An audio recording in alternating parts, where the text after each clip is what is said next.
This one is so this is the most it's very interesting where you're going to be angry when you finish. I'm going to be so mad. I'm going to be so fucking mad, dude. But I really want to watch it. I really, really, really want to watch it. Okay. Already be aware of who 2-year-old Kaylee Anthony was. The majority will know that she sadly passed away at some point between 1 p.m. and 8 p.m. on June 16, 2008. Her death is undoubtedly the most heartbreaking part of this story, and we only need a single word to epitomize her short life: tragic. But the primary subject of this video is not about the life nor the death of Kaylee Marie Anthony. It is in fact about the psychological constitution of her mother, 22-year-old Casey Marie Anthony. So rather than tragic, you'll find the words disturbing and perplexing to be far better suited to the theme of this video. One of the many reasons this case is exceptional is how the present day's topic of discussion has little to do with the actual occurrences of the crime, but in fact the subsequent developments that followed. People are no longer talking about how or even why Kaylee Anthony passed away. They are instead talking about the manner in which a mother responded to her daughter. Okay, this is like an actual demon, like on Earth, okay? This is the biggest fucking demon on Earth. I have to pee really bad. Is there TOS in this? No, There's death. never TOS. Given all the acquired information we now have, even if we afford this person the most morally acceptable possibility of what occurred, her manner of conduct was still unimaginably cold-blooded. This is driven home by the fact she was evaluated by 2 clinical psychologists during her time in custody, and not a single abnormality was discovered with relation to her psychological state. In other words, there were no signs of mental illness whatsoever. And this makes the character study of Casey Anthony just as fascinating as it is terrifying. A human being's state of mind is something most accurately assessed with the full capacity of hindsight. So before we evaluate our first segment of raw footage, here's a quick rundown of each of the essential moments that will give you a broader understanding of what we're actually dealing with. On the 15th of July, 2008, Orlando police received a call from Cindy Anthony, the grandmother of the victim. 911, what's your emergency? I called a little bit ago, the deputy sheriff. I found out my granddaughter has been taken. She has been missing for a month. We're talking about a 3-year-old little girl. My daughter finally admitted that the baby's in the store. I need to find her. Your daughter admitted that the baby is where? But the babysitter took her a month ago. My daughter's been looking for her. I told you my daughter was missing for a month. I just found her today, but I can't find my granddaughter. And she just admitted to me that she's been trying to find her herself. There's something wrong. I found my daughter's car today, and it smells like there's been a dead body in the damn car. Okay, what is the 3-year-old's name? Kaylee, C-A-Y-L-E-E, Anthony. Kaylee Anthony? Yes. How long has she been missing for? I have not seen her since the 7th of June. Is your daughter there? Yes. Can I speak with her? Okay, Sheriff's Department, they want to talk to you. Answer the question. Hello? Hello? Yes. Can you tell me what's going on a little bit? I'm sorry? Can you tell me a little bit what's going on? My daughter's been missing for the last 31 days. And you know who has her? I know who has her. I've tried to contact her. I actually received a phone call today, now from a number that is no longer in service. I did get to speak to my daughter for about a minute. Who has her? Do you have a name? Her name is Zenaida Fernandez Gonzalez. To give some context to this bizarre phone call, Casey Anthony had left the family home with her daughter a month earlier, stating that she had a work assignment in Tampa and would be traveling the entire time. Kaylee's grandparents would ask repeatedly over the following month to see, or at least speak to their granddaughter, but Casey claimed each and every time that she was too busy with work and that Kaylee was with a nanny who went by the name Zenaida Fernandez Gonzalez, or Zanny for short. On July 15th, exactly 6 weeks after Kaylee was last seen by her grandparents. Yeah, there is new information of Casey Anthony from 8 days ago, where a woman poured drinks on Casey Anthony. Oh, it's just spoilers. Never mind. George Anthony received a phone call that the family car was at the impound lot. This immediately For those of you alerted who don't know, I'm suspicion, not gonna as it spoil was it. the same car Casey had supposedly been traveling with for work. Suspicion turned into panic once they picked up the vehicle, and George already ran discovered the a ad. I strong already ran odor the ad. emanating from the trunk, one that he recognized from his years as a police officer, and found comparable to that of human decomposition. Through contacting one of Casey's friends, her parents managed to track her down at her boyfriend's house in Orlando, where they were found smoking marijuana and watching TV. When inquired over the whereabouts of her daughter, Casey stated that she had been kidnapped 31 days before by the supposed babysitter. It was at that moment Cindy Anthony called 911. 911, what's your emergency? Who has her? Do you have a name? Her name is Zenaida Fernandez Gonzalez. Who is that? Babysitter? She's been my nanny for about a year and a half, almost 2 years. Why are you calling now? Why didn't you call 31 days ago? I've been looking for her and have gone through other resources to try to find her, which was stupid. Thank you, sorting algorithms for the 25 give this Officers are subs. here. The officers are there? Yes. Now let's indulge in the world of fantasy for just a moment and pretend all of what Casey had just stated was true. She had indeed been working, and her daughter was in fact kidnapped by the babysitter a month earlier. The immediate premise most would gather would be that Casey had no regard for her daughter whatsoever. In the 911 call, there was no urgency nor concern in her voice, and rather than her volunteering information, which most parents would do in a frantic manner, it had to be acquired by the dispatcher through repeated inquisition. All you have to do is compare Casey's dialogue to that of her mother's in the same phone call. One was indifferent, while the other was distraught. Police would have picked up on this immediately. Even without the bizarre phone call, the circumstances alone would make Casey the prime suspect in her daughter's disappearance. She was immediately interviewed as a witness, which unbeknownst to her, was the detective's first step in locking her into as many lies as possible. The day right now is July 16, 2008. The time right now is 04:11 hours. I'm Detective Mellish with the Orange County Sheriff's Office. I am with Casey Anthony, is that correct? Yes. Casey, you understand this is being recorded? Yes. You have any objection to that? No. All right. Casey, I got called here in reference to a missing child. You took Casey to a babysitter's house. Yes. And who was this babysitter? Her name is Zenaida Fernandez Gonzalez. Okay. How long had you known Zenaida? Almost 4 years. It'll be 4 years Christmas this year. And where did you meet her? Who did you meet her through? A mutual friend, his name is Jeffrey Michael Hopkins. I met him at Nickelodeon at Universal, and I met her through him. She was his son's nanny at the time. Does Jeffrey still work at Universal? No, he does not. How long has it been since he left? About 9-10 months, give or take. He moved up to North Carolina for a short time and moved down to Jacksonville within the last 3 months. How would you characterize your relationship with Miss Anthony? More or less acquaintances, Weren't very good friends? not very good friends. Did you ever work at Universal Studios? I did. When did you work at Universal Studios? Approximately 2002. How long did you work there for? 1 year. Did you ever work there at the same time that Casey Anthony worked there? I don't think so. You don't recall ever seeing her there? Never. Did you ever introduce Casey Anthony to a woman by the name of Zenaida Gonzalez? I did not.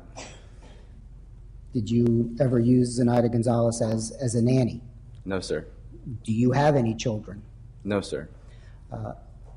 Have you lived in the Orlando area consistently since 2002? Yes, sir. Have you ever lived in Jacksonville? No, sir. Have you ever lived in North Carolina? No, sir. Did you see Casey Anthony in the month of June of 2008? No, sir. When was the last time you spoke with him? About a week and a half ago. Do you know a telephone number for him? I can find a number for him. I don't know a number offhand. No, I do not. So you met Zenaida through Jeffrey Hopkins, I did. and his Yes. son Zach Hopkins, I guess. Zenaida used to watch over Zach? Yes. And when did she start watching over your child? It's been within the last year and a half, 2 years that she started watching Kaylee. How would you normally drop off, or how would you normally do the exchange with your child and Zenaida? Would you drop the child off? Would she meet you somewhere? I would usually drop her off. For a few months, we would go over to Jeff's house. He lived over in Avalon Park And you would go to Jeff's house, why? to drop off Kaylee. That's where Zenaida would go to watch both of the kids. Okay. It was in a nice centralized area. He had a decent sized house. It was good room for the two of them. go back to your statement. You dropped off Kaylee June 9th, and walk me through. You dropped her off to go to work? Mm-hmm. Okay.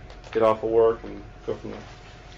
I got off of work, left Universal, driving back to pick up Kaylee like a normal day, and I show up to the apartment, knock on the door, nobody answers.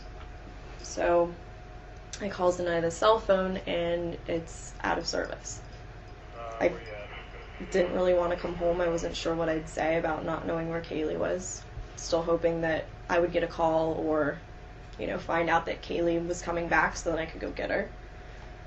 And I ended up going to my boyfriend Anthony's house, today. who lives in Sutton Place. Did you talk to Anthony about what happened with Kaylee? No, I did not. Have you talked to anyone about Kaylee, about your incident with Kaylee? Or the fact that she's missing? A couple people, a couple mutual friends. Who did you talk to about it? I talked to Jeffrey Hopkins. Mm-hmm. I talked to Juliette Lewis. She's one of my coworkers at Universal. She works. You still work at Universal? Yes. What do you do at Universal? I'm an event coordinator. Okay. What is Juliet? What position is she? Where she works? She's also an event coordinator. We work in the same department. Juliette Lewis doesn't exist. Casey had briefly worked at Universal, but hadn't been employed there for over 2 years prior to this interview. And she wasn't an event coordinator. She stood behind a kiosk and sold photos of people after they had been on the Incredible Hulk Bro, she literally lied about everything, dude. ride. You have a number for Juliet? Offhand, I can't think of one. Is she in your SIM card? No, she's not. Some of the more recent numbers, her number just changed because she just moved back up north. She, within the last 2 months, has finished moving up to New York. She's subleasing her apartment. So Juliet doesn't work at Universal anymore? No, she does not. What's the reason, I asked you this before and I'll ask you just for the record, what's the reason you didn't call... Like pathological lies, like nonstop, endless sequence of lies, just in fucking rapid fire. You know, some people, like I went to college, we had a dude like this in our friend group who would just literally, he could not help himself. Like at first we were like, wow, what a fucking cool guy. He's done so much cool shit. And then we started realizing like, oh my God, this motherfucker, like these are verifiable things, like easily verifiable things that are just like clearly false, right?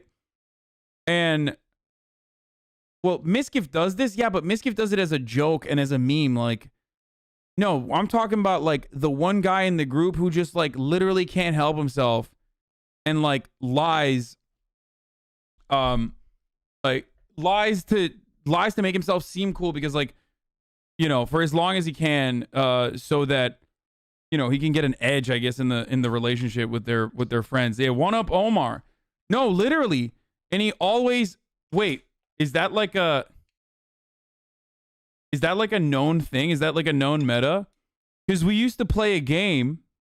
We used to play a game amongst ourselves in our friend group where we literally, he was a serial one-upper and a liar. So we would text each other in the group of friends, which is really fucked up now that I think about it, but also like, fuck him. He was just a liar, so he couldn't stop himself.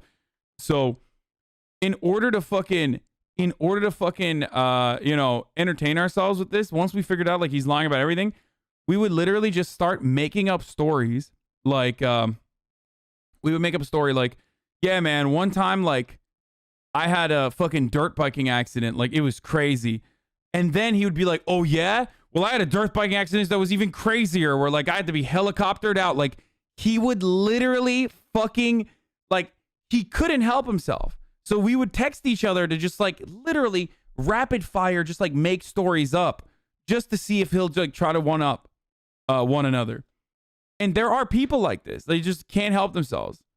They're usually very insecure, but also like Casey Anthony is kind of like that where she's just a pathological liar who literally cannot stop herself. Call the police before. I think part of me was naive enough to think that I could handle this myself, which obviously I couldn't. And I was scared that something would happen to her if I did notify the authorities or got the media involved. Just the fear of the unknown, fear of the potential of Kaylee getting hurt, of not seeing my daughter again. I asked you this at the onset and asked you before we went on tape, and I'll ask you again just to make sure we're clear. Is there anything about this story that you're telling me that's untrue? Everything. Or is there anything that you want to change Literally or divert everything. from what you've already told me? No, sir. Did you cause any injury to your child, Kaylee? No, sir. Did you hurt Kaylee or leave her somewhere and you're worried that if we find that out that people are going to look at you a wrong way? No, sir. And you're telling me that Zenaida took your child without your permission and hasn't returned her? The last person that I've seen with my daughter, yes. Is she Puerto Rican? Is she Dominican? Is she white? She's mixed. She's black and Puerto Rican. Is there any underlying cause to why Zenaida would have taken your child?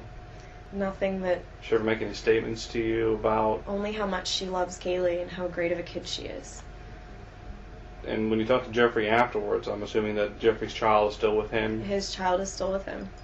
You said Zenaida had family up in New England, up in New York or Yes, something? she has family down south. Her mother and her sister. Her brother's in New York. She's originally from New York. Pretty much grew up there, moved down here, went to the University of Florida.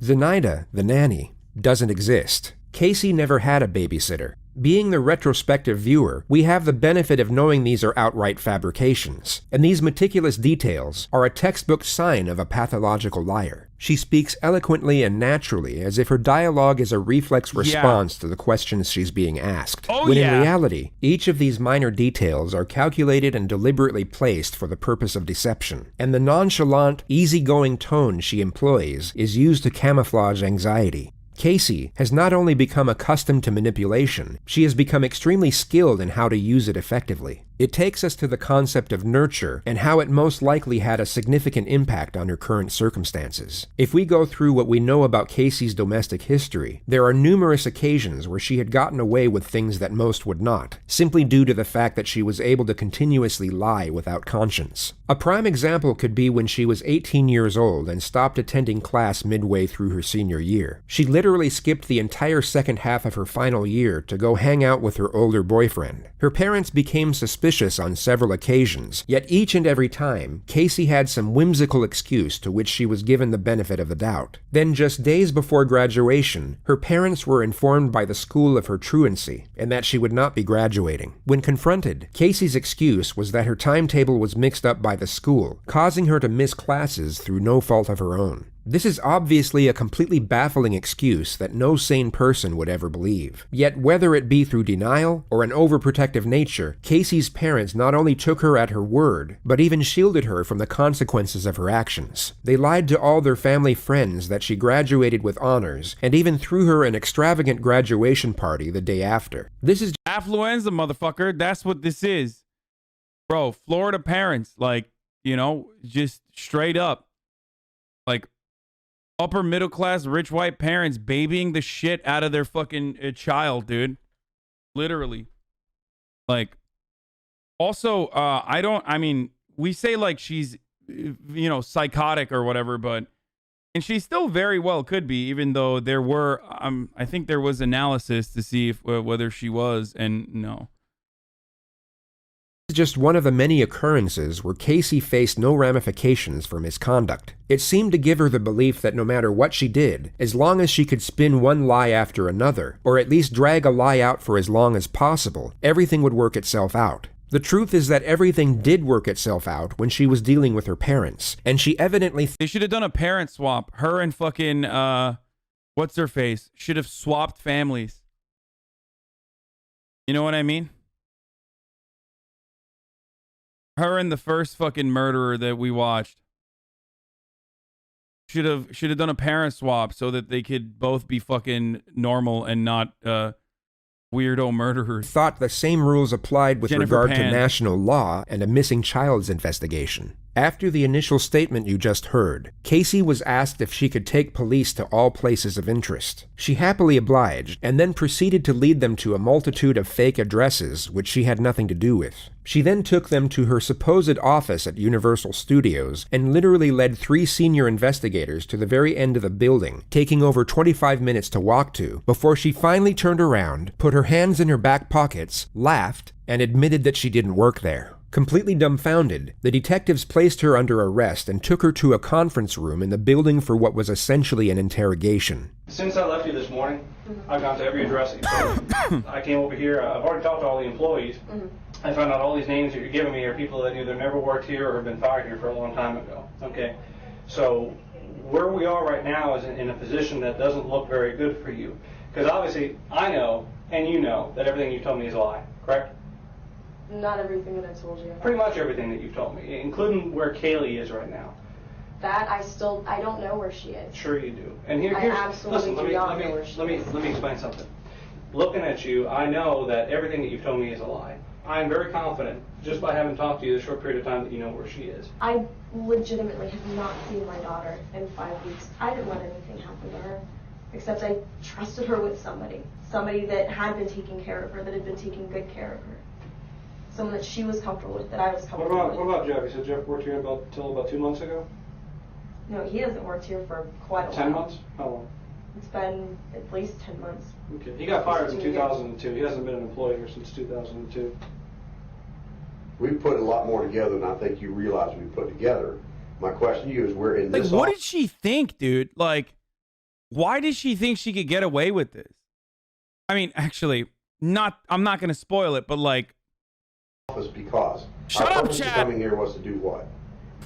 I'm trying Stop. to think of Don't places mention where I it. know she Just went. don't. You're not answering my Help. question. Do you want us to help? Yes, You want to help us find your daughter? I do want you to Well, a help. good starting point would be to answer the questions, okay? If I say to you, we're here because, and then you just ignore that like I never asked it and go off in some other direction, is that answering the question? No, Okay. Let's go through this again. We're here because. because I lied, because I brought you up here, and honestly I was reaching for No, stop another right there. avenue. I want you to tell me how lying to us is going to help us find your daughter. It's not going to. Well, then if the main thing you want to do is find your daughter, and you don't think lying to us is going to help us find her, why would you do that? Like, why are they babying her? That's another like. That's another wild part of this sequence of events here. It was just like, I mean, she's caught dead to fucking rights. She has behaved in the weirdest way that you could. If your child was like fucking gone for 30 days, and then lied about like literally everything that is so incredibly easily verifiable. And the cops are still like, come on, like, what are you doing? Why are you lying I'm to scared, us like this? and I know I'm running out of options. It's been a month. What are you scared of? I'm scared of not seeing my daughter ever again. I'm a parent too. I would have been beside myself. I have been. I would have called the police immediately, and that's the part that I just don't understand. Well, I didn't know we've got so what many to do. resources out there that we could help on day one. You didn't know what to do. I didn't know what to do. At that point, I'm thinking, okay, they haven't been gone that long. Maybe I can find them. Maybe I can track them down. We're not stupid, okay? And what you're doing right now is you're treating us like we're stupid. Everything that's coming out of your mouth is a lie. Everything. Either you gave Kaylee to someone and you don't want anyone to find out because you think you're a bad mom, or something happened to Kaylee and Kaylee's buried somewhere or in a trash can somewhere, and you had something to do with it. Either way, right now, it's not a very pretty picture to be painting. You're painting yourself as a very bad person. It needs to end. The truthful thing This is that I needs to have not end. seen my daughter. The last time that I saw her was on the 9th of June. Remember we had those two people that we were talking about, the person who had an accident and a person who's just a cold-blooded, callous monster? That's telling me that you are the second person, this cold-blooded, callous monster who doesn't care and doesn't want to help because she's afraid that something so heinous happened that everyone's going to look at her and say, she's a monster, she deserves to go away, she deserves to never see the light of day, this bad thing should happen to her. I don't want to believe that right now, but you're giving me no choice. Tell us what happened to Kaylee. Tell us what happened to Kaylee. Dropped off. Thank you, sorting algorithms, for another 25. What the fuck is sorting algorithms, dude? These homies keep fucking 25, just peppering 25 gifties over and over again. Just lacing the boy up. I don't know what's happening here. And that's the last time that I've seen her. I dropped her Where off. did you drop her off? I dropped her off at that apartment. No, you didn't. That's exactly No, where I you dropped didn't. her off. Did you just think that one day she's just going to show up at your house? No, I sat around yesterday trying to figure out what to do. I'm glad that I ended up seeing my mom, that all of that stuff happened. It happened for a reason because You're it was glad past you due. saw your mom. You could have saw your mom 5 weeks ago and said, Mom, I don't know I where. saw my mom's reaction right off the bat, and it would have been the same from the get-go. So wait a minute. You're more afraid of your mom's reaction than you are if you ever see your daughter again? No, I'm absolutely petrified. Absolutely petrified. I'm so petrified right now. Just thinking about it, it's blowing my mind. I know my mom will never forgive me. I'm never going to forgive myself. Is it that there's some other thing more important in your life right now that you just weren't really focused on what you were saying? Yes, I was smoking weed with my boyfriend. And you told us, so you kind of just accidentally told us you had an office here and we needed to be here, or did you purposely mislead us? Which of those two is it? I purposely misled. Okay, so you purposely misled us. This was all an attempt to help find your daughter, right? That makes sense to you, correct? In a backwards sort of way, yes. In a backwards sort I'm of way. coming back to places that are familiar to me, that I know are familiar to her.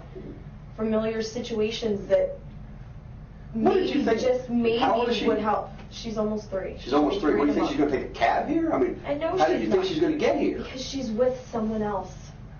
She's with someone else who's hid her from you for 5 weeks. Yes. Why would a person who has hid your daughter from you for 5 weeks, okay, bring her to the building that you used to work at?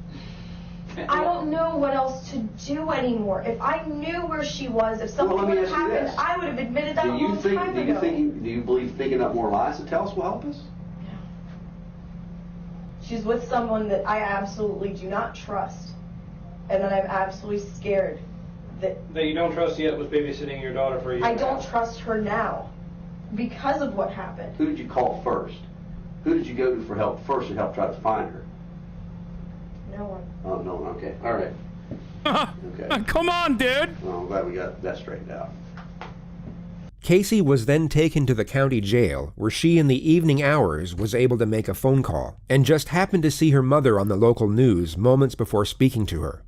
I feel like Florida cops fucked this one up too. They just boofed it. They just keep fucking missing, dude. They keep swinging and missing. Casey? Mom. Hey, sweetie. Oh, I just saw your nice little cameo on TV. Which one? What do you mean, which one? Which one? I did 4 different ones, and I don't know. I haven't seen them all. I've only seen 1 or 2 so far. You don't know what my involvement is and stuff? Casey. Mom. What? No. I don't know what your involvement is, sweetheart. You're not telling me where she's at. Because I don't f***ing know where she's at. Are you kidding me? Casey, don't waste your call to No. scream and holler at me. Waste my call sitting in the jail? Whose fault is you sitting in the jail? You're blaming me that you're sitting in the jail? Not Blame my yourself fault. for telling lies. You mean it's not your fault? What do you mean it's not your fault, sweetheart? If you'd have told them the truth and not lied about everything, they wouldn't... Do me a favor, just tell me what Tony's number is. I don't want to talk to you right now. I don't have his number. We'll get it from Lee because I know Lee's at the house. Get Tony's number for me. Hey, Hey, can you give me Tony's number? I can do that. I don't know what real good it's going to do at this point. Well, I'd like to talk to him anyway. Okay. Because I called to talk to my mother, and it's f***ing waste. Oh, by the way, I don't want any of you coming up here when I have my first hearing for bond and everything else. Like, don't even waste your time coming up here. You're making it real tough for anybody to want to try to... I'm not going around and around with you. That's pretty pointless. Christina would love to talk to you because she thinks that you will... Bro, she's just like mad that her family was concerned that her daughter was missing at this point for like 30 days. Like, that's crazy. She's just mad at her family. Like, dude, yo, she's the worst person, dude. Like, she is the worst person. I don't know how to describe it beyond just one of the worst humans to walk this fucking earth, especially considering what she did. We'll tell her what's going on. Did they even talk about what she did, by the way? I don't even know. King Henry V, thank you for the 15 subs. I don't know if they talked about what she did, but are they going to eventually talk about what she did? Because it's really fucking bad. Frankly, we're going to find out. Everything I have she's no telling them clue where is Kaylee lie. is. If I knew where Kaylee was, do you think any of this would be happening? No. Anyway, you only got a couple minutes for this, so I'm not going to let you completely waste it. Here's Christina. She thinks she can get through. No, I want Tony's number. I'm not talking to anybody else. Hello? Hi, I'm glad everybody's at my house. Do me a favor, get my brother back because I need Tony's number. Does Tony have anything to do with Kaylee? No, nothing. Okay, so why do you want to talk to Tony? He's my boyfriend, and I want to actually try to sit and talk to him because I didn't get a chance to talk to him earlier because I got arrested on whim today. I just want to talk to Tony and get a little bit of... Casey, you have to tell me if you know anything about Kaylee. Sweetheart, if anything happens with Kaylee, Casey, I'll die. You understand? I'll die. If anything happens to that baby. Oh my God. Calling you guys? A waste. Huge waste. Casey appeared in the court the next morning and was initially denied bail by the judge. He cited his reason as her undeniable disregard for the welfare of her own child. She was kept in protective custody, and it would be 9 days until she received her first visit from her parents.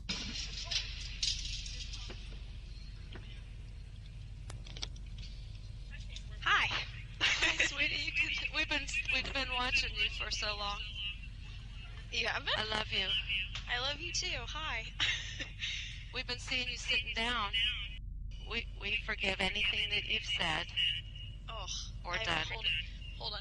Can we turn the volume down? Yeah, you can probably hear it. My head's gonna explode.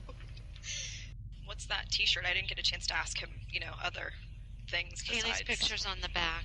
Is it? Can Dad show me the shirt? Yeah, turn around so she can see. It's the Never Lose Hope Foundation. Do you see it? I can see part of it, yeah. Have you seen me? And then it has the information on how to contact. Okay. Casey, you don't realize the whole United States is looking for our Kaylee. Thank you, sorting algorithms, for 50 big ones. I don't know what the fuck's going on. Just like I don't know what the fuck is going on with this audio here, but sorry, boys. I know that, Mom. Her cover's going to be on People magazine in a few days. Okay. With a readership of over 46 million adults in America, having your missing child on the front cover of People magazine would seem as a godsend to most. Yet Casey's response is almost as if it's a lost cause. Everybody is looking for her. Good. Everybody is looking for her. Why do people keep saying, like, merge sort, counting sort, let's go? Like, I don't know what you guys are saying. I don't know what a sorting algorithm is. Please stop being weird, chat. You fucking STEM lords. Are we going to be able to find her, do you think? I hope we can, Mom. Now, I didn't get a chance to ask Lee. Can you look up a little bit more? Raise your eyes up a little bit. There you go. So now, look straight up so I can look into your eyes, darling. Thank you. I need to do that. It's okay to cry, Casey. It's all right, love. We've all been crying. Setting aside morality and ethics for just a moment, Casey at this point would be emotionally exhausted. She had been sitting in an isolated jail cell for almost 2 weeks as the entire world was turning against her. Anyone in her position, guilty or otherwise, would be at near breaking point, and her composed exterior now finally slips. She, for a brief moment, allows herself to be vulnerable, and for perhaps the first time, expresses the pain of her situation. This is one of the few moments where Casey's true self is on display. Of itself, it's a touching moment between a mother and daughter. Yet if we add in the context of the surrounding elements, she is only why don't you sort some bitches, dude? Expressing this pain for herself. Just a moment ago, when she saw her deceased daughter's... Just kidding, you're STEM lords. Good luck with that. ...face on her father's shirt, none of this emotion came out. Casey, I want to ask you just a couple questions. Good. The rest of the visit is extremely bizarre. Casey's parents try to extract any information they can about Kaylee's possible whereabouts, and each time are essentially dismissed by Casey as if they're asking pointless and irritating questions. Do we have any pictures of Sandy's apartment? Lee and I already talked about this. I don't know. It could be on the disc at home. I don't know. What is your... I can't get into your... I gave Lee everything already. I gave Lee all of the passwords, everything we could possibly think of all over again. I want to get some video clips off Kaylee because the video clip with Grandpa is really helping people. Still pictures don't show. No, they don't show her personality. Right, and we need to show her personality, so I need to make sure we get that password. Yeah, I gave Lee the password.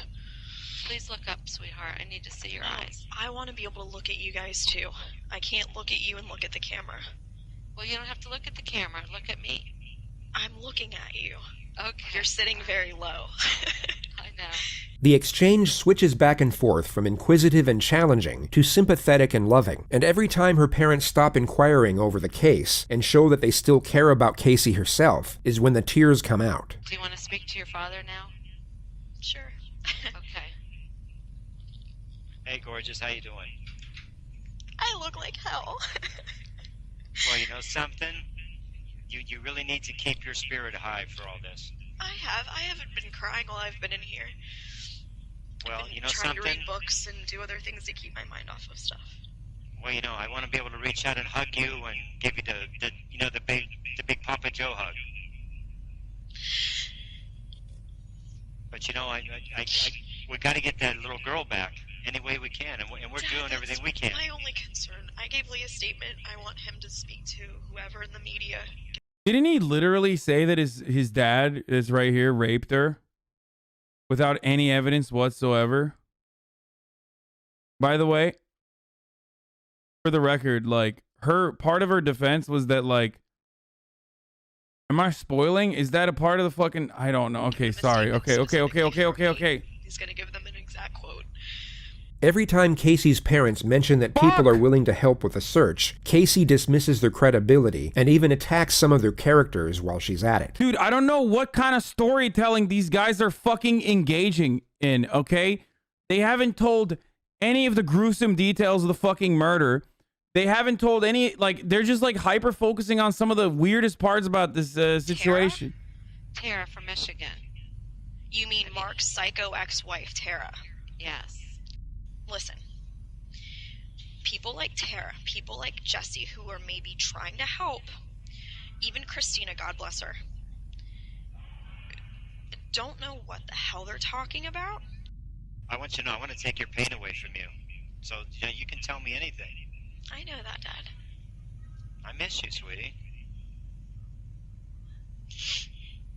I know that. I miss you too. I wish I could have been a better dad and better grandpa, you know? You've been a great dad and you've been the best grandfather. Don't for a second think otherwise. Well, you know, you and Mom have been the best grandparents. Kaylee's been so lucky. Kaylee is so lucky to have both of you. I can't even put into words how glad I am that she's had both of you. And that she still has both of you. You know, it goes without saying, you know, Past tense, boys. Self-report. our house is empty without both of you there. It's empty. That's a slip-up. All the little things we took for granted, we miss them so much. That's exactly how I feel. All your little things and all her little things, it hurts. You sussy little baka. Mom and I are just going through the motions, you know? I ate coleslaw today. Tell them I ate coleslaw. Well, you're probably eating a lot of things you never used to eat before because when you're hungry, you'll eat. I hated bologna. I've been eating bologna and cheese on occasion. Grits. I don't do grits at all. It's terrible. Well, you know what? You're going to eat what's in front of you. We get another glimpse at Casey's skill in fabricating information and her ability to intertwine specific details to afford her lies some credibility. These minor intricacies are what would make her extremely convincing if we didn't happen to know otherwise. They never searched by her full name. They searched by Zenaida Fernandez or Zenaida Gonzalez, never by her full name. And it's Z-E-N. Z-E-N-A-I-D-A. I don't think she has a middle name. There was never a middle name on anything that I remember seeing. And I know she went by both last names. She always has. Since she was younger, since her mom remarried. So Flores Gonzalez, and you don't know what her stepdad's... Fernandez Gonzalez. But you don't know what Fernandez Gonzalez. I think her dad's first name is Victor. Her stepdad. Or that could be her real dad. But I remember her saying Victor. Victor and Gloria were her parents. Victor and Gloria are her parents. But they're separated. Or divorced. They are as of now, yeah. That was her stepdad. Divorced. But I know she has a lot of money. That's where she got the car from. I only get one or two phone calls a day that, you know, that are not nice phone calls. She kind of raises for saying Hispanic name, not gonna lie. Brother, when you're such a fucking demon that, like, racism is on the long list of offenses that you've committed, racism doesn't make the top 5, okay? And if you don't know, you're about to find out, okay? I accidentally spoiled one of those things a little bit. Just wait, dude. Calls, but I get many, many, many phone calls and many people reaching out that just believe in you. Just they believe wait. in us finding Kaylee. Okay? So keep your head up high. But if you think of anything that could help, don't be afraid. Oh, I won't hesitate to let you guys know. You have to keep thinking positive feelings, Casey. Oh, I know, I have been. I've been staying as positive as I can. But do you think after this long she'd still be local? There's a possibility. What's your gut telling you right now? My You have gut's the telling same- me that she's okay. Okay. Jesus and Christ. Your gut tells you that she's close or she's hiding. She's not far. I know in my heart she's not far. I can feel it. This was perhaps the first time Casey told the truth when speaking of her daughter's whereabouts, as she indeed wasn't that far away. Her attorney, Jose Baez, eventually managed to get her bail, and Casey was fitted with an electronic monitoring device and released on August 21st. She had spent just over 1 month in custody. 2 months later, police were granted permission to arrest Casey on the charge of first-degree murder. She was taken in for interrogation, but immediately requested her right to counsel. She was kept in the interview room while awaiting her attorney, and the released footage of that period is so bizarre to the point where it's almost comical. The detectives give off a passive, yet glaringly obvious vibe that lets Casey know exactly what they think, being that she is guilty of her daughter's probable death and a fundamentally terrible human being on every imaginable level. Casey's response to this is to essentially ignore it and act as if the discourse between them and the situation itself is an everyday occurrence, one that perhaps doesn't concern the disappearance of her daughter, for which she is being charged for. You'll notice that she effortlessly maintains the same confident and talkative disposition that she had in her previous interviews with police. It's almost surreal to watch given the circumstance, and the visual. Jose Baez, Casey Anthony's lawyer, by the way, was also, drum roll please, because like, you want to know what kind of a fucking demon that this dude is? Motherfucking Harvey Weinstein's lawyer, actually. That's not a spoiler. That's not in the, I don't think it's in the fucking clip. Oh yeah. Oh yeah. These guys, I feel like that dude at that point is like getting off on being like an evil person. There's no shot. Like, isn't that their job? Yeah, but like, don't you feel like you get one of these and then like you move on to like defend fucking innocent people? You know what I'm saying? Like, why is it that some lawyers, like, there are some attorneys out there, okay, that just exclusively are going after like the big ticket, like very clearly evil motherfuckers, just so they can get notoriety, so they can work with people like Weinstein and charge a fucking pretty penny at that as well. Like, and then they write books and get book deals and fucking crush it that way. And that's just how it works. Like, they do this on purpose, though. Element adds an entire new level to the absurdity.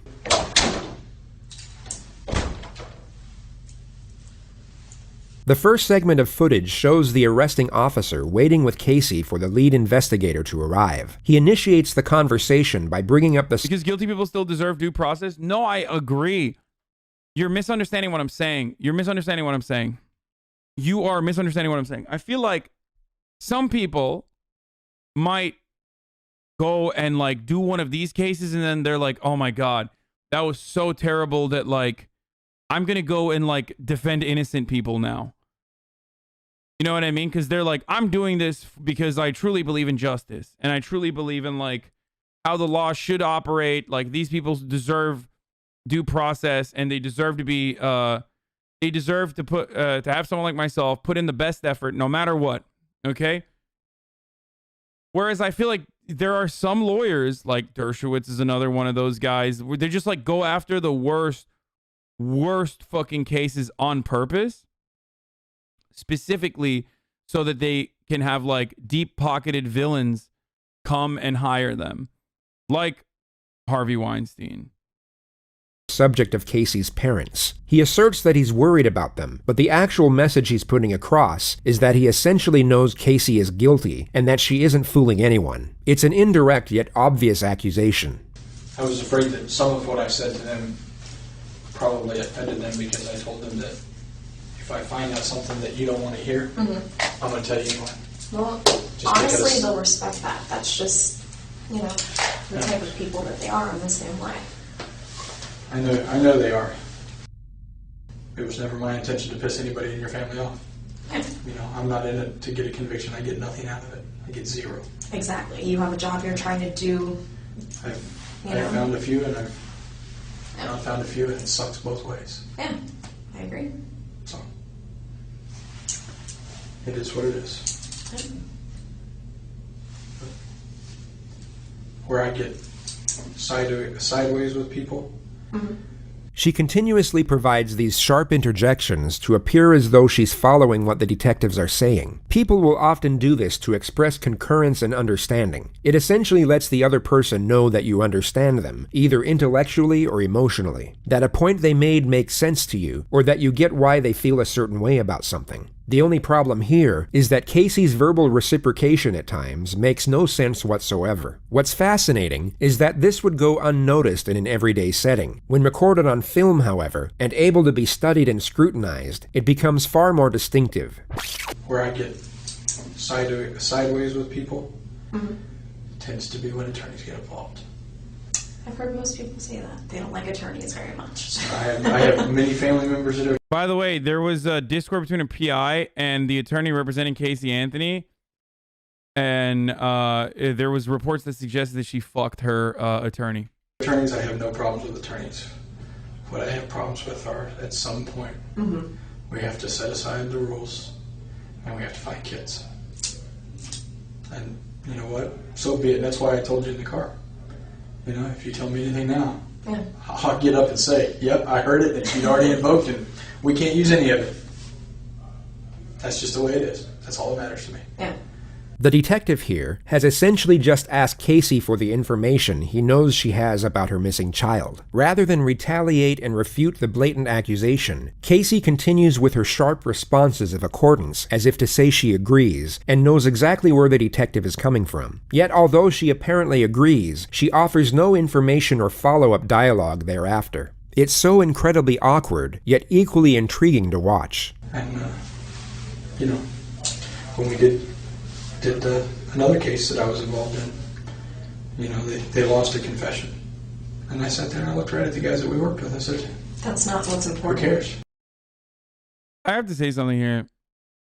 This is one of those instances where there are more people crying about Coomers than actual Coomers.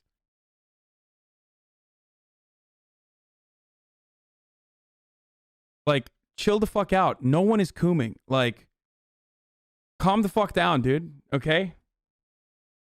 Like, I've seen only messages of people being like, oh, fucking Coomers, they deserve the wall, dude. They're such horrible monsters. It's like, chill. Like, no one is fucking cooming, okay?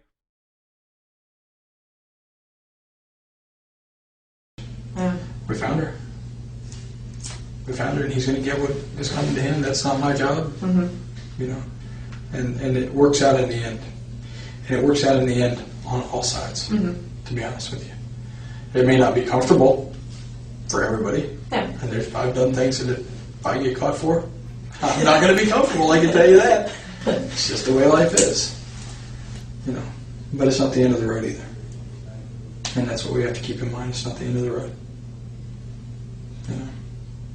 Casey then casually brings up the topic of the grand jury and the media surrounding her murder trial. She raises the questions as if she's talking about her favorite daytime TV show. Yeah, I know. But if the subpoena itself is just a regular federal or grand jury subpoena, that's public record. Yeah. It doesn't say what it's for. It doesn't say what case it's in. It doesn't. It just says you're subpoenaed to appear before the grand jury. Well, with them announcing that there was going to be a grand jury, and obviously my name was thrown out, they knew who the grand jury was for. Who threw your name out?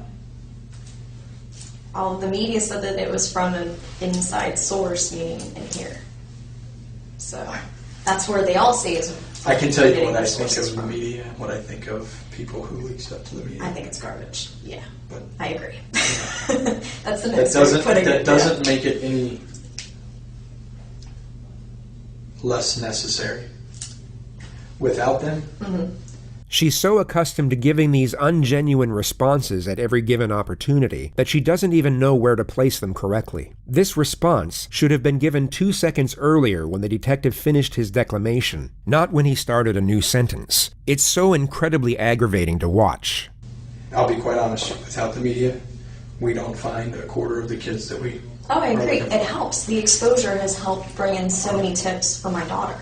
But at the same time, what it creates is it creates a monster that otherwise isn't necessary. Exactly. The tips are what the tips are. If it was a local media only, it would be much easier to work. Yeah. When you make it the national media, then you come up with... You get the Nancy Graces. Well, you get the tips also that come from Hawaii that say, I saw Kaylee. Oh, really? Okay, let me call Hawaii, let me send them out, let me do that. Ones that are a little bit closer those are what I consider local, because the local stations are going to cover that. That's contiguous to the state of Florida. It's not. When people are only getting their information from the Nancy Graces or from Globe magazine or People or stuff like that. Are you kidding me? You're not going to break bad, right? All right. We're going to call him on my cell phone. Okay. I know this is... Oh, yeah, that's not good. Pull it back there.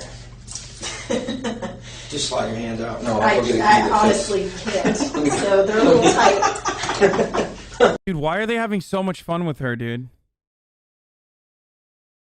It literally doesn't feel like they're interrogating her at all. This shit pisses me off, dude. I know why. You want me to say it? Because she's an attractive white woman. Okay? That's it. There. I fucking said it. The words came out of my goddamn mouth, dude. It's just straight up what it is. That's exactly what this is.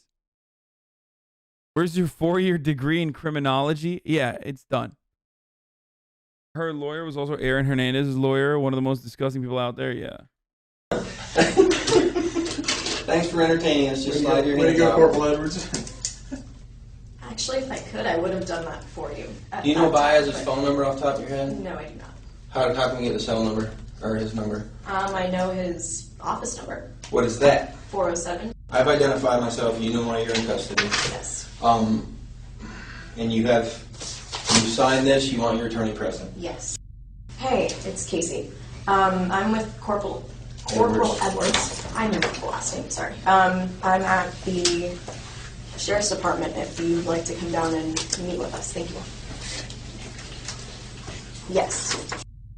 And to answer your other question, from that picture, I cut my hair. It was really short even last year. I just started growing it back out this year, so just about that. Okay. It's been a long day. It has been. How was my dad this morning? He had a hard time. Yeah. Honestly. I only saw from the media and got a chance to hear him talking to my mom. I spoke to him last night and this morning for just a quick second before he left, so. Yeah, I talked to him this morning for a little bit. He was with Mark, and he was really struggling. I mean, I can imagine he was having a hard time. He was being called in to essentially provide testimony to indict you, to at least, and he was really struggling with that. Yeah. And I felt bad for him, I'll be honest with you. I truly did. Well, I even told him last night. I know he was subpoenaed and under the law. Guys, you keep coming up with excuses. I don't know if because you're simping or not paying attention. Like, some of the people in the chat are like, "Oh, it's because they don't want her to call a lawyer." Like, they were hanging out with her after she called a lawyer. Okay, like, you just stop. Like, to answer. There's no interrogation after that point. Like, they have to wait for the fucking lawyer. Imagine you were Casey, They don't even have to but wait in the void room of with any her. wrongdoing whatsoever. Your daughter was kidnapped 5 weeks ago, and now a detective who thinks you're the culprit is relaying the agonizing moments of your father providing information for your arrest. No matter how stoic or self-controlled your nature, you would most likely be in tears or completely enraged at the overwhelming unjustness of the situation. You anxious about today at all? I have been. I mean, this is something, honestly, we've been preparing for from the beginning just because of words that were directly spoken from Yuri Melich and also from Sergeant Allen. They were saying that this is what they were planning on doing from the very beginning, from that first day. So they wrote me off within the first couple hours. That was the only time they ever made any effort to try to talk to me one-on-one. And no, it was kind of difficult. That was kind of difficult considering. Well, considering, obviously, in light of everything that's going on and the fact that you've been arrested for other things, makes it a little more difficult to sit down and even talk to you. Mm-hmm. It's not that we haven't wanted to. Yeah. But I do have counsel, and that's something that, my attorney's always been a phone call away. Has your attorney ever told you that we would like to speak to you? And we had agreed, him and I together, that we would all sit down together, him and I, and you guys, and, we entertain whatever questions you have. And there is no possible way that a defense attorney would actually sit down and, as Casey states, entertain any question the police have for them. Yet if we weren't paying close attention, we would take her at her word due to the eloquence of her dialogue and not realize everything she's saying is complete nonsense. I actually thought that we made it pretty clear that we wanted to talk to you. I mean, obviously, we can't come to you and ask you. Yeah, but, understandably. I thought that you were aware that if you wanted to talk to anybody, that all you got to do was simply ask. Yeah, well, I know it goes both ways on that, and I guess it would have needed to come from me. I should have been the one to, I guess, come forward with it. But, we did open up that door to law enforcement before, when Sergeant Allen was making a big deal saying, well, we want to talk to her. When can we talk to her? And he's saying, well, the door's open. I don't believe he ever told us the door's open. What's fascinating is how instinctive and confident her assertions are. In any other circumstance, or even without the knowledge we have now, you would have no reason not to believe everything she's saying. I've heard the words come out of his mouth, even myself, directed to other people that maybe didn't either relay the message or took it a different way, so I don't know. I think Chad, this is not an interrogation, this is their defense attorney. Lack of communication has put people in... Isn't it? Actually, wait. How the fuck did they film this? Isn't this attorney-client privilege? Oh, it's the lead investigator. Oh, okay. Okay. My bad. I was like, what the fuck? There's no shot that they would show this. He does look like him, though. I'm sorry. I went up to pee. I went out to pee when this started, okay? I was fucking peeing, and I didn't realize what was going on. Opposite corners when everybody has the same goal, is to find Kaylee. We all still feel, I as a mom, I know in my gut, there's the feeling as a parent, you know certain things about your child, you can feel that connection. And I still have that feeling, that presence. I know that she's alive. Whether you have a bucket load of evidence downstairs that contradicts that and says otherwise, or all you have is speculation, or nothing at all. I mean, we have more than speculation. As every tip and every lead followed up directly. on. Yeah. That we have more than speculation. We have a lot, or else we wouldn't be to this point. Mm-hmm. A lot. This was essentially a direct confrontation. The detective has just told Casey they have sufficient evidence to prove her guilt. Casey doesn't refute or even respond to the accusation. She instead falls back to her ridiculous dialogue once again, hoping the confidence in her voice will mask the absurdity of what she's actually saying. Well, I said the same thing to them, that, they said that we're at the end of a hallway, and I'm thinking we're at the end of a hallway and there's two doors. Which door are we going to go through? Or I guess this is, we're at this point, and we are at this point. The final step is which door is walked through. We are well beyond where we were before. Mm-hmm. I mean, those issues are gone, okay? And when you refer to we're at the end of the hallway, I think you are well aware of what hallway we're talking about. Do you understand that? She's a compulsive liar, doesn't make her a murderer. Some of you just want to get fucking banned today, I think. Here, take a day off. Think about it. I guess you can specify that at this point, for what your perspective is on that. You have a second? Absolutely. Can we come right back? Yeah, that's fine. You plan on running off? I'm not going anywhere. So I gotta stretch out a little bit. I'm not as young as I used to be. It's unfortunate that right when the pressure was starting to build, the second detective interrupts the exchange and they both leave the room soon after. Casey waits alone for roughly 40 minutes before her attorney shows up. He's going to ask you a question. You don't say anything else other than the answer. Okay? Casey, based on our conversation today, and I read you that form, basically just the same thing I said to Mr. Baez over the phone. If there's been numerous requests for opportunities to speak with us and come to a resolution here. And that's why we brought you here instead of the jail. Correct? Yes. Okay. Now, based on your request for us to call him and bring him here, he's here. So what we're going to try to do is give you a few minutes somewhere that's not recorded. No secrets, I told you. This room's recorded. I have to be able to approach my chain and explain why. The detective now guilefully takes Casey up on her previous offer, where she insisted they were willing to sit down with police and answer questions. But first, I needed you to tell him, in your own words, if you will, that you'd like to take the opportunity to deal with us like you've made that request in the past. So, is that something you want to tell him? I told him the same thing we talked about before, that we would entertain any questions that they have. We would listen and discuss it, and if we have something to respond, we'll respond. Okay, do you want to speak to me in private? Yes. So we can clarify this? Yes. It would come as no surprise that no conference was to be had. Casey was instead taken to the county jail, where she would remain for 2.5 years awaiting trial. Once this footage was released to the public domain, the consensus was that Casey at best was a cold-hearted mother, and at worst, a hideous, despicable murderer. But what's curious is that although these opinions may be accurate, they came from a completely misguided notion, being that her behavior in the footage was entirely genuine. Casey was in all likelihood being completely fake this entire time. So you might be curious as to why a person would actually fake such a poised temperament, when it would be far more fitting to fake sadness and despair. We all have aspects to ourselves that are ungenuine to a certain degree. How we act at a business dinner won't be the way we are at home with our close friends or family. The more comfortable the setting, the more we can be ourselves. Those educated on Casey's past would assert that she was rarely sad, rarely angry, but always this bubbly and agreeable personality, even when it didn't suit the situation. She was one of those people where something just seemed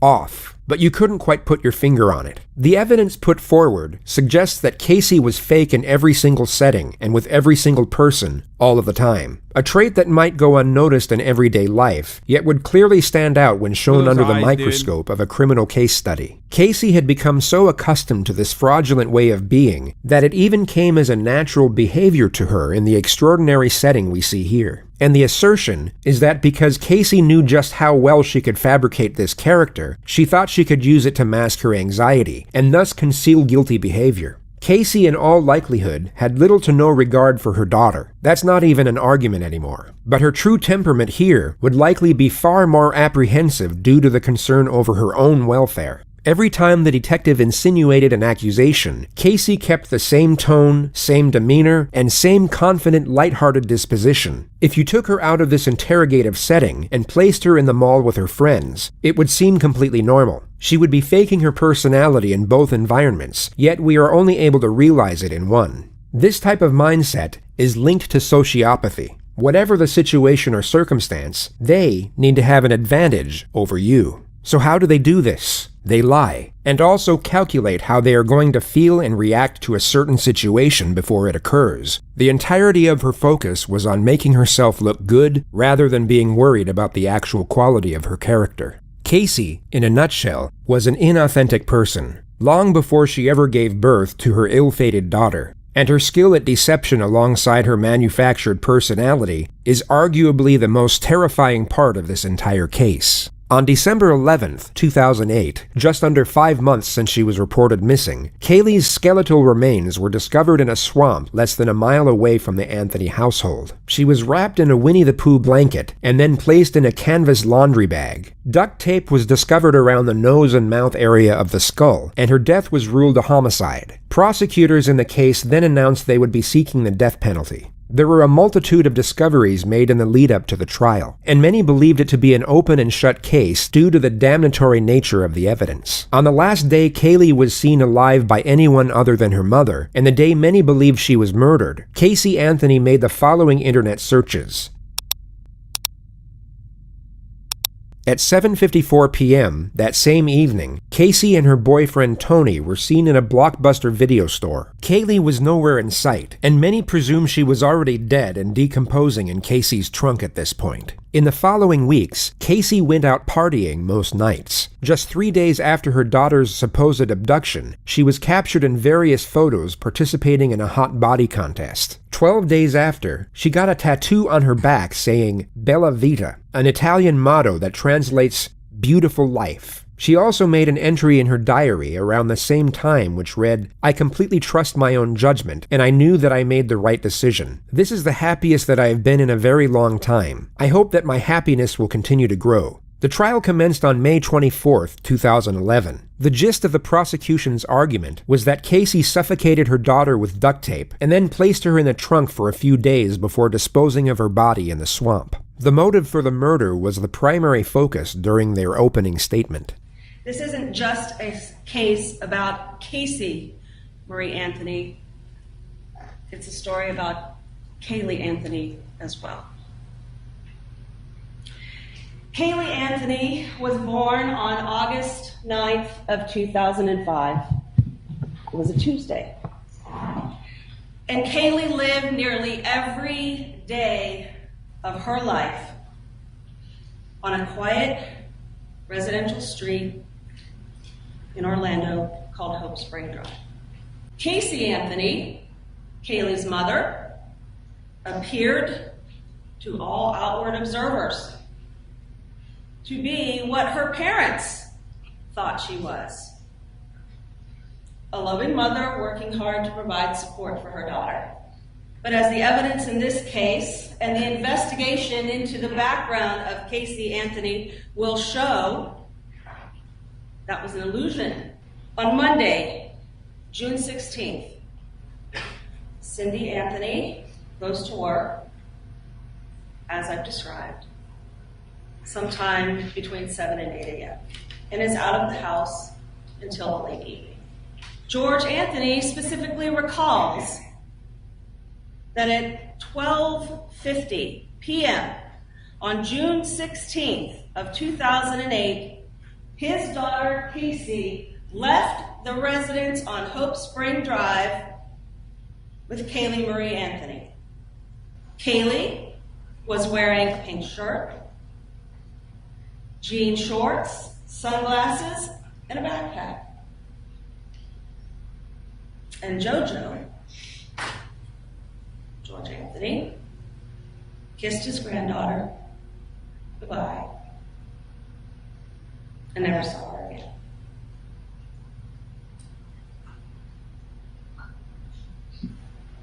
In fact, no one but Casey Anthony ever saw Kaylee Marie Anthony alive again.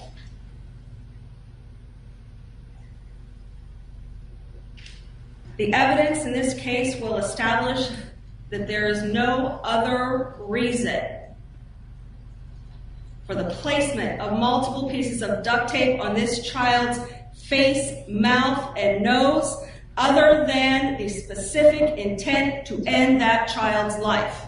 No one but Casey Anthony had access to all the pieces of evidence in this case. The duct tape, the laundry bag, the blanket, the shorts, the shirt, the car.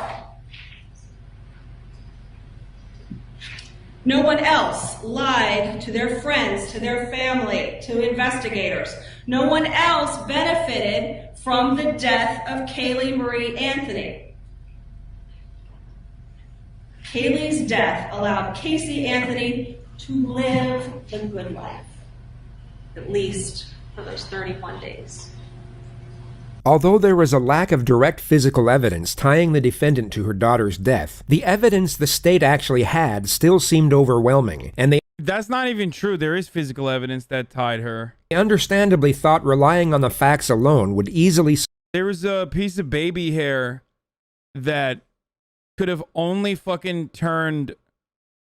There was a piece of baby hair that only could have turned black after the body started decomposing, and they fucking found it in the trunk of the car.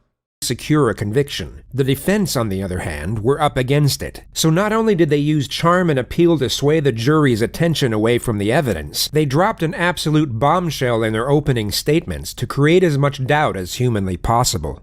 On behalf of the defense, I want to thank you for the sacrifice that you've made in your jury service and coming here and helping us see justice. We know it's no easy task, and we intend, I'm sure both sides, on getting you home as quickly as possible once you have all of the information that you need. Everyone wants to know what happened. How in the world can a mother wait 30 days before ever reporting her child missing? It's insane. It's bizarre. Something's just not right about that. Well, the answer is actually relatively simple. It's like what she did is so crazy that like the defense literally is like, come on, it'd be crazy if she did this. She never was missing. Kaylee Anthony died on June 16, 2008, when she drowned in her family's swimming pool. Well, the reason we're all here is because not of the commonality of this tragedy, but of the uniqueness of the family that it happened to. You will hear about ugly things, secret things, things that people don't speak about, things that Casey never spoke about. On June 16, 2008, after Kaylee died, Casey did what she's been doing all her life, or for most of it, hiding her pain. Going into that dark corner. God damn it, this lawyer is so fucking good, dude. Think about how charismatic this fucking lawyer is with his like rhetoric versus the prosecutor. That shit makes me so mad. He's like a fucking Hollywood attorney, dude. And pretending that she does not live in the situation that she's living in. This family must keep its secrets quiet. And it all began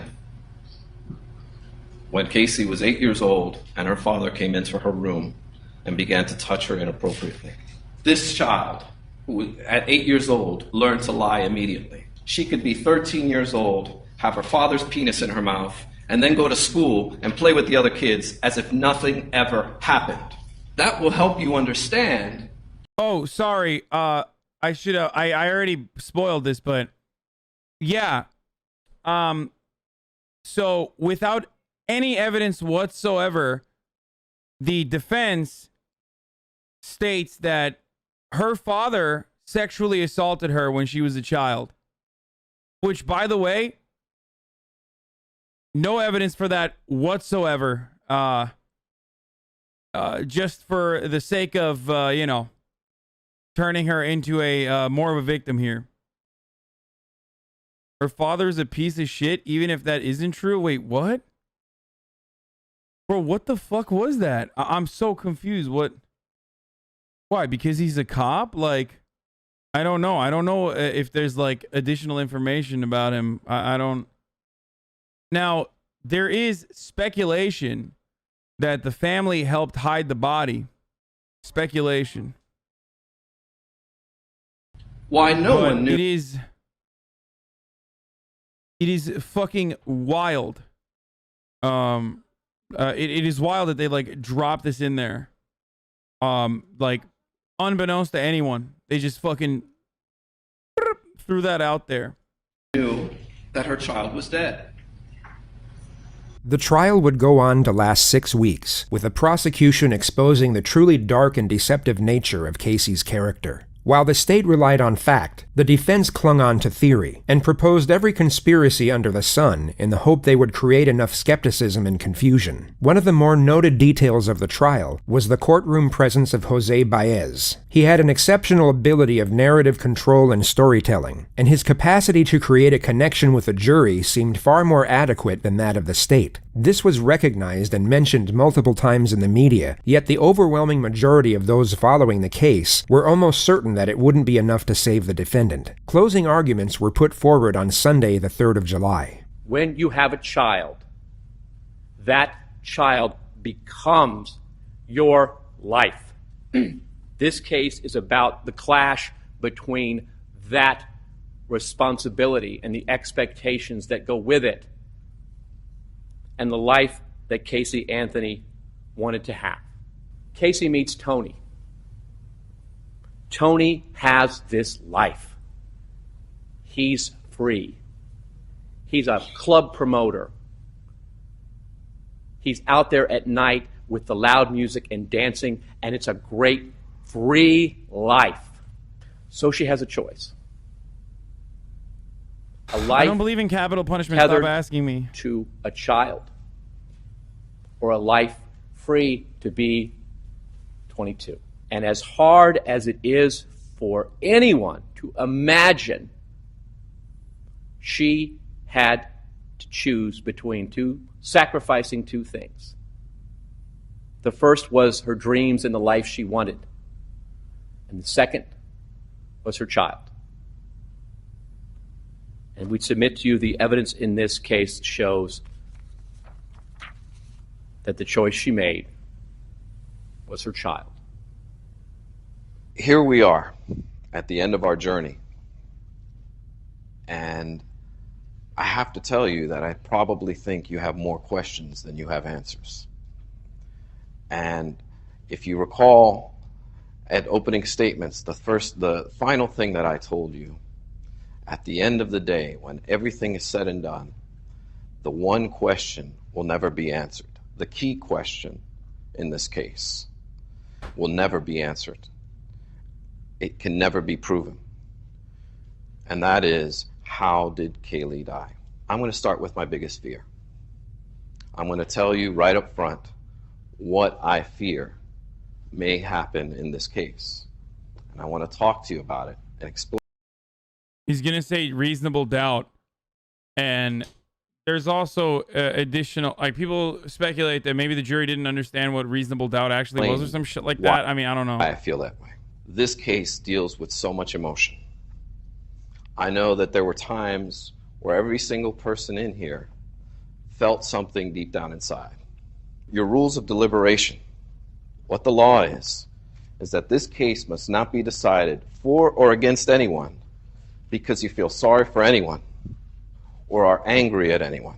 You'll notice that Mr. Baez locks the jury's focus on this while subtly concealing this. He presents the argument that the prosecution has purposely got the jury emotionally invested in the case in the hope it would push them towards a guilty verdict. Yet in this exact same statement, he himself is getting them emotionally invested for the exact opposite reason. While refuting the prosecution's supposed attempt to entice anger, he subtly attempts to evoke empathy. Say what you want about this attorney and the ethics of his conduct, but what you are about to witness is expertly done, and what many believe to be what saved Casey Anthony's life.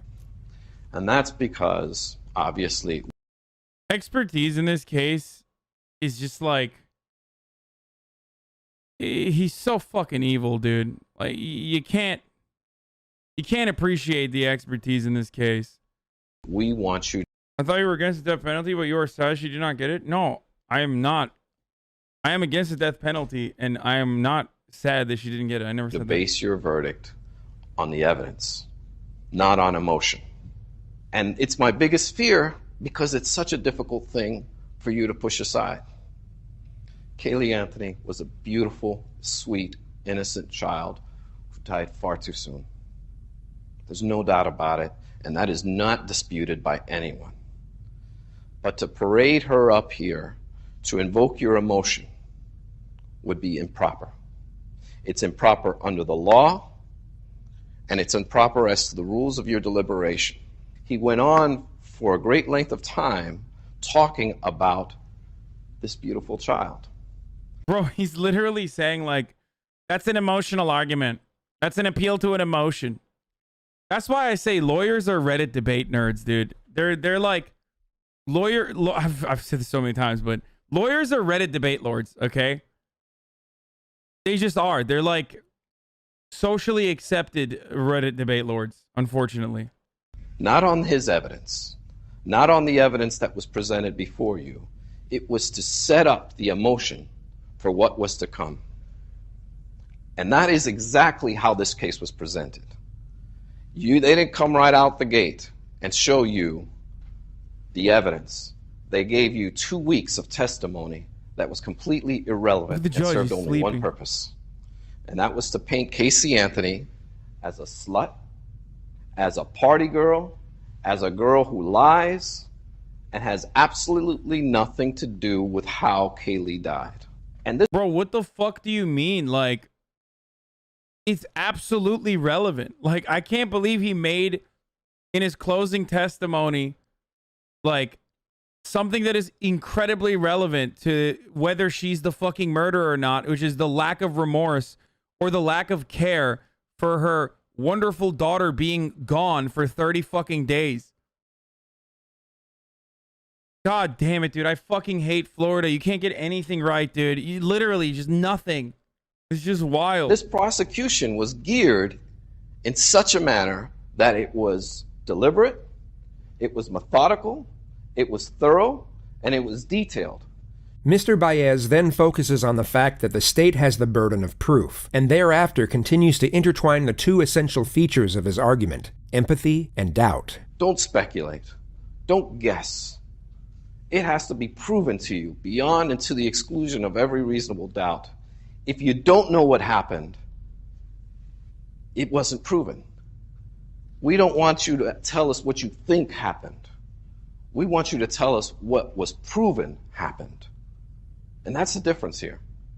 Because you know what? We can go on and speculate all day long as to the different theories that were posed before you, as to the different possibilities. But the truth of the matter is it must be what was proven. There are no mysteries to solve here. There should be no mystery before you right now. If you have questions, then it was not proven. And that's as simple as it goes.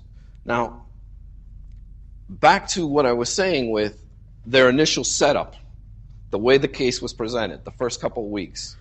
You see, the strategy behind that is if you hate her, if you think she's a lying, no-good slut, then you'll start to look at this evidence in a different light. You'll start to, oh, wait a minute. Maybe I'm seeing something that's not there. And start to actually discriminate against her rather than give her the standard that is afforded to each and every citizen in our country. Can we not shit on the defense, man? It's literally their fucking job. No, fuck you. And fuck this guy. Okay? How about that? Suck my dick, dude. This dude literally worked with Aaron Hernandez and Harvey Weinstein. He literally goes after, like, clear-cut, high-profile demons on purpose so he can fucking make a goddamn bang. Make a goddamn buck working with other demons that have deep pockets. He's a fucking piece of shit. And also, like, dude, no, fuck you, dude. Like, also, he fucked Casey Anthony, like, while in the process. And that is that the state, allegedly, the government come in here and prove their case beyond and to the exclusion of every reasonable doubt. But you can get away with that if we can get a jury to hate her. Wait, wasn't it him or was it the private investigator who fucked him? I thought it was the... I thought the private investigator said that tremendously over this journey. He fucked her. And we're going to ask you to render a verdict of not guilty on these charges because they simply were not proven. And they're simply not true. For the 9th Judicial Circuit in and for Orange County, Florida. Here it is, boys. State of Florida versus Casey Marie Anthony. As to case number 2008 CF 15606-0. Here it is. As to the charge of first-degree murder, verdict as to count 1, we the jury find the defendant not guilty, so say we all, dated at Orlando, Orange County, Florida, on this 5th day of July, 2011, signed foreperson. As to the charge of aggravated child abuse, verdict as to count 2, we the jury find the defendant not guilty. So say we all, dated at Orlando, Orange County, Florida, this 5th day of July, 2011, signed foreperson. As to the charge of aggravated manslaughter of a child, verdict as to count 3, we the jury find the defendant not guilty. So say we all, dated at Orlando, Orange County, Florida, this 5th day of July, 2011, signed foreperson. And juror number 12, were these your true and correct verdicts? Yes. Thank you. Okay. Will counsel and the defendant approach the podium? Well, I hope that this is a lesson to those of you who have indulged in media assassination for 3 years, with bias and prejudice and incompetent talking heads saying what would be and how to be. I'm disgusted by some of the lawyers that have done this, and I can tell you that my colleagues from coast to coast and border to border have condemned this whole process of lawyers getting on television and talking about cases that they don't know a damn thing about and don't have the experience to back up their words or the law to do it. Now you've learned a lesson, and we appreciate the jury. Those of you that have been objective and professional, we like it. So she never did it? Yeah, of course she did it, motherfucker. What are you, crazy? Are you out of your fucking mind, dude? Are you insane? She 1000% without a fucking shadow of a doubt did it. What do you mean, dude? Look at literally all the evidence. Did you not fucking see the entire video that we just watched? I'm so confused, dude. Their counter, they found the fucking baby with duct tape in her mouth, dude. Their fucking main opener in the defense was, oh no, the baby accidentally drowned. Okay, why the fuck was there duct tape, dude? They didn't even fucking like, bro, she searched on the internet how to fucking suffocate her child and get away with it, dude. Gonna be talking to you again. Thank you very much. Casey did not murder Kaylee. It's that simple. And today, our system of justice has not dishonored her memory by... People magazine reported that Dominic Casey, a private investigator who previously worked for Casey Anthony, claimed in an affidavit that A, Anthony was having a sexual relationship with her defense attorney, Jose Baez, and B, Baez said that Anthony admitted to him that she killed Kaylee. A false conviction. Where is she now? Witness protection? Fuck no. She was in the news like 8 days ago because someone in Florida fucking threw a drink in her face. She also, in the beginning of this year, wanted to open a private investigation company in Florida. Apparently the fucking, what do you call it? The fucking company was created to absolve innocent women that have been falsely accused. She's literally my neighbor. Oh God, I'm sorry to hear that, man. The business Case Research and Consulting Services was registered on December 14th and became active at the beginning of 2021. The address listed on the LLC registration document is the home address of Florida private investigator Patrick McKenna, who was the lead private investigator for Anthony's defense team in the 2011 trial. They lived together, dude. They lived together. According to a previous report from Associated Press in 2017, Casey Anthony lives with the fucking private investigator. This is why I say, like, bro, this is why I say wall off Florida. Just wall it off, dude. Yeah, she's a liar. Yeah, she's disturbed, but she may be a very disturbed young woman, but she ain't no murderer, McKenna said. She loved that baby. I think the jury saw that this kid didn't commit first degree murder. Cop propaganda right here? What do you mean cop propaganda? I mean, we showed this already. Yeah, her search history on the day of was shock girl costumes, suffocation, foolproof suffocation. Car smells like a dead body, misleading cops, lies about everything, didn't report a missing report child, doesn't show any emotion, Google searches. It's like dead to rights, motherfucker. Dead to fucking rights. Shock girl costume, like she wanted to work as a shot girl at a bar. Cops never found out until after trial because of shoddy police work. Not damning evidence. It's all narrative evidence. Dude, what do you mean it's all fucking narrative evidence? What do you want? Like what more do you need in that situation, dude? Like a video of her literally suffocating her child? Even then you're going to be like, I don't know. It's not enough evidence, dude. She literally lied about... Bro, this is the Donald Trump defense. When you lie about things so much that, like, when you're gish galloping and lying about things so much that, like, it's hard to fucking comprehend. Like, it's hard to, like, figure out what to defend. She literally made up people that does not exist. You guys remember that, right? Like, when she was called in the questioning, she made up people that do not exist, including this fucking supposed babysitter. Like, what are you talking about?